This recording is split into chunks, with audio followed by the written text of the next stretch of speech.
Hello guys, how you doing? In this tutorial I'm going to show you how to change out the RAM, upgrade or replace your RAM. So right here we have a regular Toshiba laptop.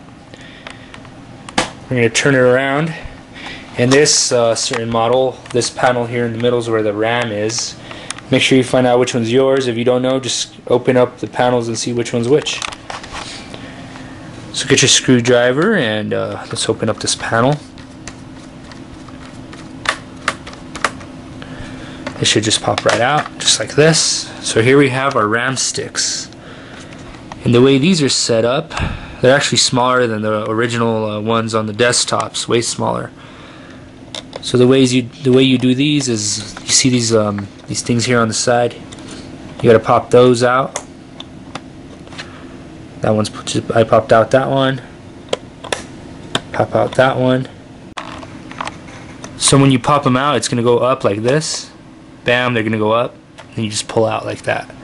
And here they are. Little RAM sticks. Each one is 1 gig. This one's a 1 gig. The other one, let's find out.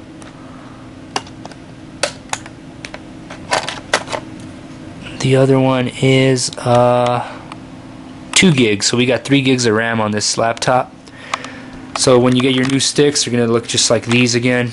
Make sure you get your model specific RAM sticks. All the details are right here in this tag, so make sure you get ones that are the same, okay? And to put them back in just the same way you took them out, just go in and then pop in like that. They click in. Same thing with this one. Goes in, and then you just push down and it clicks in. That's it.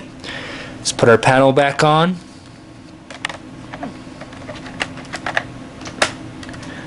It's going to pop into place and just tighten it up again.